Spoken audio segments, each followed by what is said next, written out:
Welcome to Truth and Company Boxing Podcast.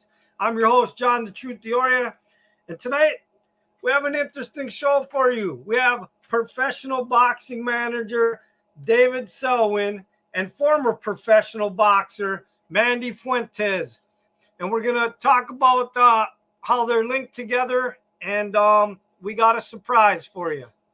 First, I'm going to bring on David. Hey, how are you? Happy New Year. Happy New Year. You too. So first off, so the fans can understand kind of why we're having you guys on the show today. First, now I announced you're a boxing manager. Kind of give me a little bit of your history. Well, I started managing in 2007, and I started with one fighter, Eileen Olszewski, and then I got a reputation in female boxing. So a lot of females came to me. I managed Ronica Jeffrey, Jill Emery, Dominga Oliva, Christy Nickel, and a few other female fighters. And then I got to managing male fighters, mostly opponent types, like Demetrius Davis. We fought twice in Europe. And my friend Billy Bailey, and other male fighters. Okay, and now I kind of stopped in 2017, but now I'm back. Okay, now the first fighter that you mentioned, that's your connection to Mandy Fuentes, is it not? Did they not 100%. fight twice? They fought twice, right? 100%. This is what happened. We were the main event on a card on September 5th, 2014. And the promoters in New York didn't get involved with female boxing. So it was up to me to find the opponent. And we had to pay for the whole everything by selling tickets. We had to pay for Eileen's purse. We had to pay for Mandy's purse. We had to pay for her expenses, everything, the full boat. So we did that all in ticket sales, but we had a problem. A few weeks before the fight, I couldn't find an opponent. Nobody wanted to fight Eileen. And we went with Christina because we knew she was a real tough fighter, but she was all medicaled up in New York State. It was easy. So we got a hold of them, and they said yes. And then that's sort of the history. Okay, now when you say Christina, just for the fans, that's actually Mandy Fuentes that we're talking Right, about. Christina Mandy Fuentes, yeah. Okay, and now I'm going to bring on Mandy right now, and we're going to talk to her a little bit about her history leading up to that fight as well. Sure. How you doing, Mandy? Appreciate you coming on the show. Hi, guys. Good afternoon. Good evening. So hey, you look like you stepped outside now. You just were in the gym a minute ago. Yes, I just had to excuse the noise. We are right under here next to our airport, so you'll be hearing a lot of airplanes right now. All right. So tell me, how did you get involved in boxing, Mandy? It was back in 2006, 2005. I was 14 years old. I was growing up.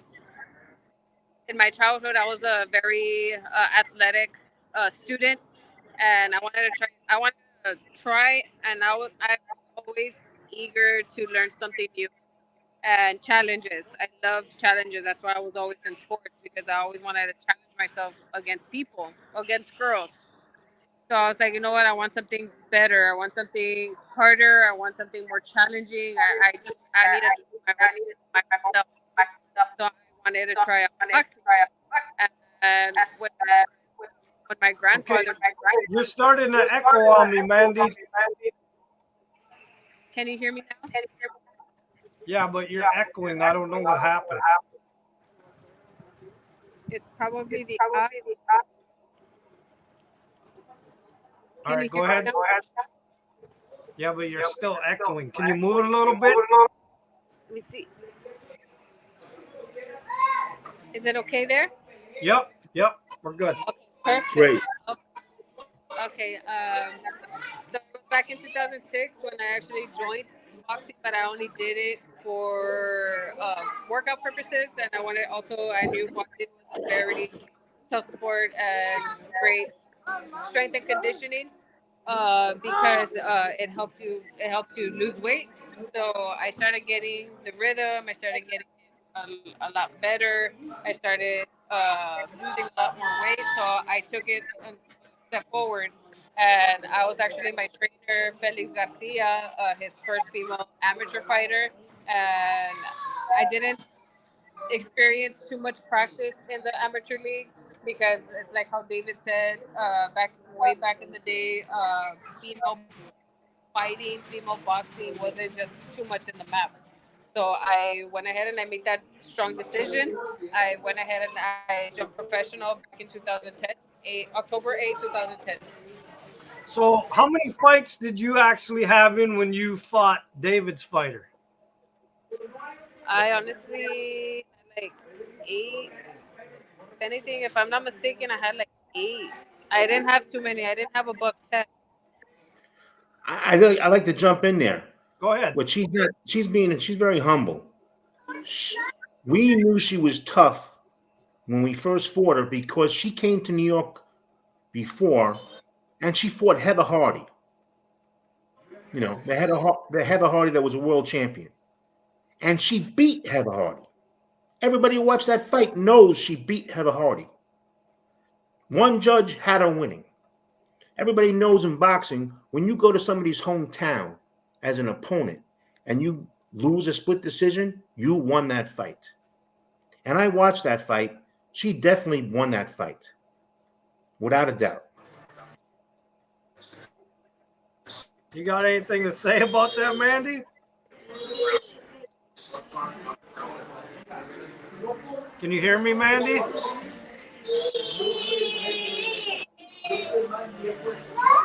Mandy, can you hear us?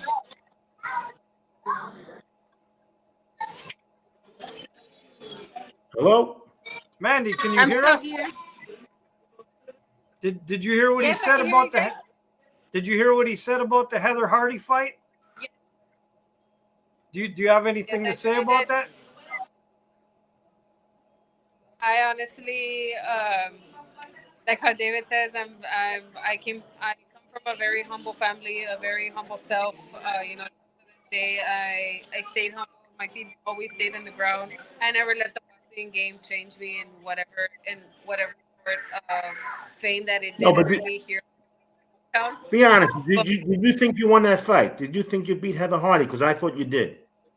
I did. I honestly did. I like every fight, John. I'm gonna be honest with you. Every fight, I went ahead and I poured my soul. I put my heart into every single round.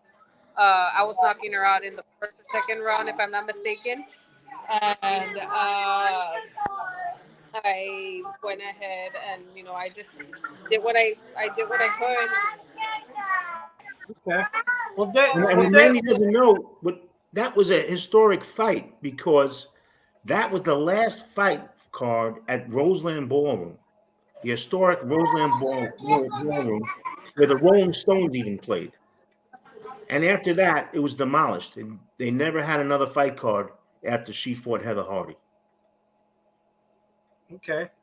So, all right, David. So let me ask you then, what brought us all three of us here today? Do you want to go into that now? Okay, so after we fought, the first time was a draw. And at first I thought Eileen won, but then my best friend said, Mandy won. So then I watched the fight, and I said, you know what? She probably did win. And then a couple of months, or maybe a month or two passed, and the IFBA called me up, and that was Eileen had the IFBA belt. She was the world champion, and they said, Christina Mandy Fuentes wants to challenge you, challenge Eileen, and we have to go to Laredo. So we had to defend the belt. So that's what we did. We went to Laredo, and they fought. And when we got to the venue, I was shocked that the promoter put my fighter was the opponent in the promoter's corner. She was the only fighter in the promoter's corner. We were with all the Texas fighters, including her late husband, Eddie Ramirez. He was in the same corner as us. And all those fighters won their bouts. And the opposite corner lost the bouts. But she beat the crap out of Eileen that night. She beat the crap out of her. Okay? Everybody at the arena thought that Mandy won the fight, and they booed the decision. And I knew that Mandy won the fight. But a big deciding factor was the first round, because she was winning the first round easy. And then she would have won a 10-9 on the first round. But then Eileen scored a flash knockdown. So that was a 3-point differential right there. Okay? Instead of her winning a 10-9 round, Eileen won a 10-8 round with the flash knockdown. But throughout the whole fight, Mandy was the aggressor, and she was hurting Eileen. I never saw her get punched like that ever. She got badly hurt, and the proof is the photographs. Okay. So, is there something more that you want to say though? Why were we actually on this podcast today? Besides that, I called her up a few months ago, and I explained to her, after the fight, her boyfriend at the time wanted to punch me in the face. Okay, and her trainer and Mandy said, no, don't do that, and stop them. And I explained to her what happened. All I said to the promoter was, treat my fighter with respect. She's the world champion. And he was a novice promoter. So I didn't expect it. We didn't have it in the contract, but he put us in the promoter's corner. Okay, so just in case the judges are stupid, they know which fighter the promoter wants to win. They thought it was Eileen. But Mandy should have been in that corner. And if I was manager, she would have been in that corner. I would have gone to the fight. I said, are you kidding me? We're paying for this fight. We're selling tickets. We're the hometown fighter. And you got us in the wrong corner? Nah, I wouldn't even walk. I wouldn't let my fighter walk in the ring. But I mean, so after we've discussed this fight, what it should have been, what it wasn't, but why did you bring us here today, David, on the podcast? Yeah, when I talked to her, she told me some very, very sad news. That gentleman that wanted to punch me in the face, okay, they broke up, and then they got back together. And then in, I guess in 2019, what year was it, Mandy? 2019. 2019. He came down with cancer. He had stage 4 liver cancer. And they gave him 3 months to live. He was a professional boxer. They gave him 3 months to live. And he lived for 3 more years.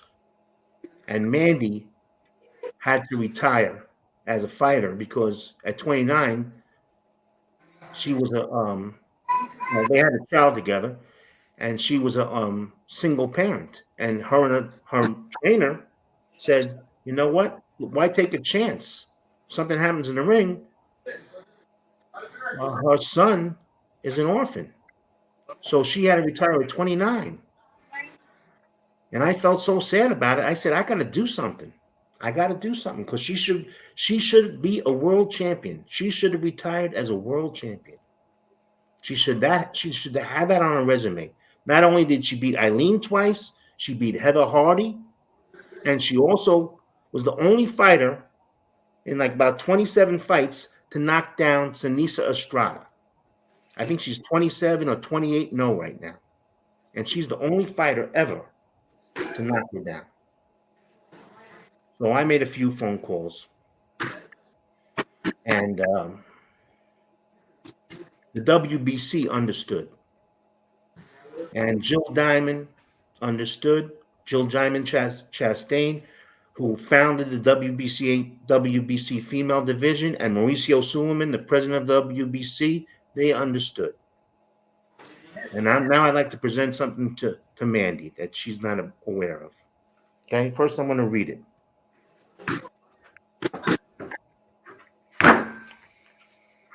The WBC would like to recognize you as an uncrowned champion. Certificate of Excellence to Cristina Fuentes, 2010 to 2019.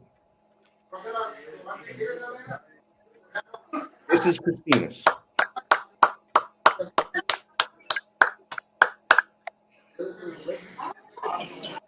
Oh my gosh. Okay?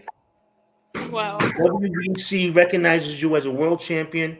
I'm going to be sent this right after tomorrow. I'm going to send it right out, FedEx. And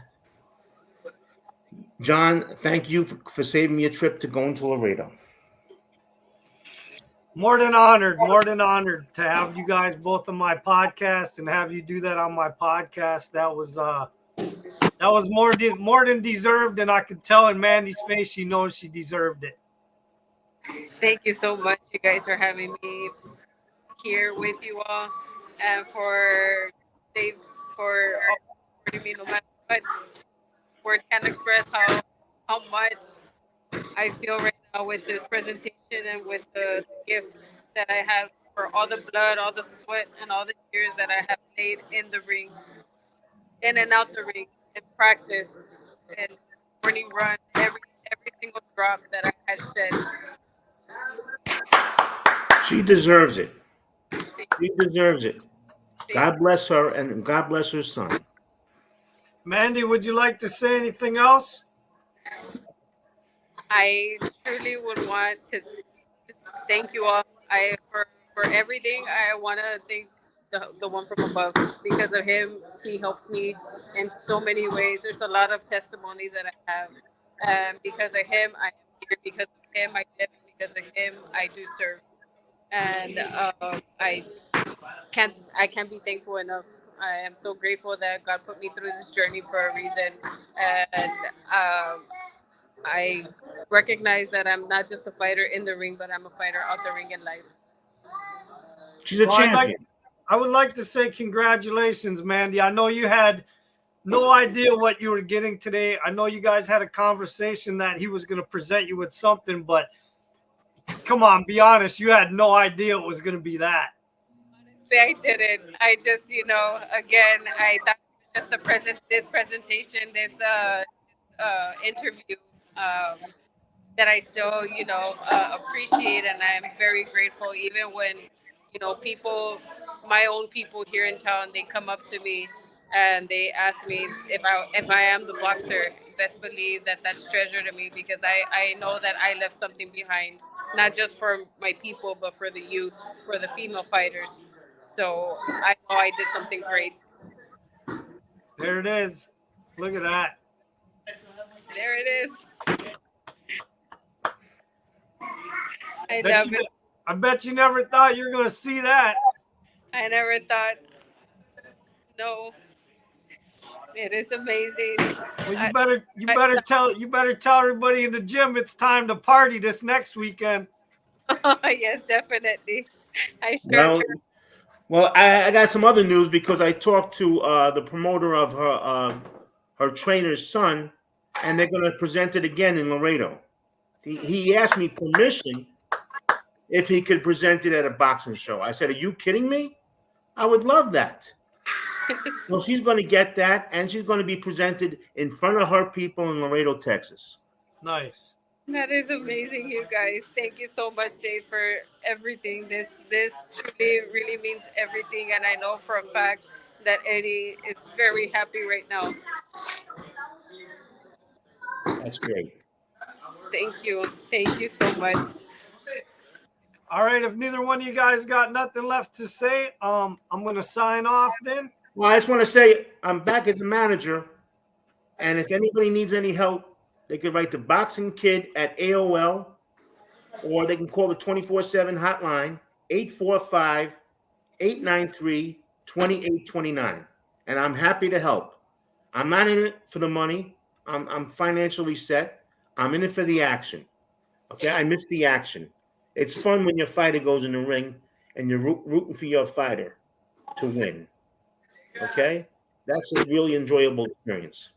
Mandy, would you like to say anything to your fans before we go? I would love to say follow your dreams and don't let nobody take it from you. All right, hold on. And with that, the truth has spoken.